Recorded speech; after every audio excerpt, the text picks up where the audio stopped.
नमस्कार, प्रभा साक्षी पॉडकास्ट में आप सभी का स्वागत है। आज के इस पॉडकास्ट में हम बात करेंगे क्या है पीएमएलए कानून और ईडी के क्या क्या अधिकार हैं।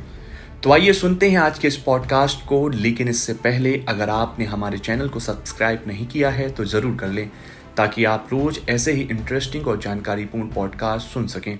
सुप्रीम कोर्ट ने ईडी के अधिकारों को लेकर बड़ा फैसला दिया है। इस संबंध में 240 याचिकाएं दायर की गई थी, जिस पर सुप्रीम कोर्ट का फैसला आया है। इस फैसले में सुप्रीम कोर्ट ने prevention of money laundering act के तहत संपत्ति की जांच, गिरफ्तारी और कुर्की करने की प्रवर्तन निदेशालय यानी कि ईडी की शक्ति को बरकरार रखा। न्यायमूर्ति एएम खानविलकर की अगुवाई वाली पीठ ने ईडी द्वारा की गई गिरफ्तारी, जब्ती और जांच की प्रक्रिया को चुनौती देने वाली याचिकाओं के एक बैच पर फैसला सुनाया और पीएमएलए के प्रावधानों की व्याख्या की मांग की थी। ये फैसला ऐसे समय में आया है जब सोनिया गांधी से ईडी की पूछताछ के विरोध में कांग्रेस देश भर में प्रदर्शन कर रही है। इससे पहले भी चाहे वो केजरीवाल सरकार के मंत्री हो या महाविकास अघाड़ी के नेता, ईडी की तरफ से की जा रही कार्रवाई को राजनीति की भावना से प्रेरित बताकर लगातार विपक्षी दलों की ओर से ईडी और केंद्र सरकार पर निशाना साधा जाता रहा है। ऐसे में आज हम आपको बताते हैं कि क्या है पीएमएलए कानून, ईडी के गिरफ्तारी और संपत्ति को अटैच करने के अधिकार। क्या है पीएमएलए कानून?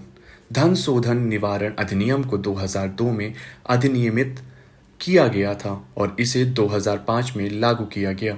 इस कानून का मुख्य उद्देश्य काले धन को सफेद में बदलने की प्रक्रिया से लड़ना है, मनी लॉन्ड्रिंग को रोकना, अवैध गतिविधियों और आर्थिक अपराधों में काले धन के उपयोग को रोकना, मनी लॉन्ड्रिंग में शामिल या उससे प्राप्त संपत्ति को जब्त करना और मनी लॉन्ड्रिंग के जुड़े अन्य प्रकार के संबंधित अपराधों को रोकने का प्रयास करना।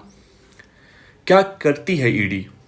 सबसे पहले आपको बताते हैं कि ईडी, जिसे अंग्रेजी में इन्फोर्समेंट डायरेक्टरेट यानी ईडी कहा जाता है, भारत सरकार के वित्त मंत्रालय के राजस्व विभाग के अधीन के विशेष वित्तीय जांच एजेंसी है। ईडी प्रमुख तौर पर फेमा 1999 के उल्लंघन से संबंधित मामलों जैसे हवाला, लेन देन, फॉरेन एक्सचेंज के मामलों की जांच करती है। ईडी विदेशी मुद्रा का अवैध व्यापार, विदेशों में संपत्ति की खरीद, भारी मात्रा में विदेशी मुद्रा के कब्जे से जुड़े मामले में जांच करता है। किन किन पर हुई कार्रवाई? ईडी ने जनवरी 2021 में जम्मू कश्मीर के पूर्व मुख्यमंत्री फारूक अब्दुल्ला और अक्टूबर 2018 में पूर्व केंद्रीय मंत्री और वरिष्ठ कांग्रेस नेता पी चिदम्बरम के बेटे, शिवगंगा के सांसद कार्ति चिदम्बरम सहित अन्य राजनेताओं के खिलाफ भी इसी तरह की कार्रवाई की है। फारूक के मामले में कुर्क की गई संपत्तियों में श्रीनगर में उसका गुपकर रोड स्थित निवास, यहां वो उस वक्त रह रहे थे। पीएमएलए के तहत ईडी की तरफ से शिवसेना नेता संजय राउत से जुड़ी जमीन के टुकड़े और फ्लैट को फ्रीज करने के लिए एक अस्थायी कुर्क के आदेश जारी किए गए हैं।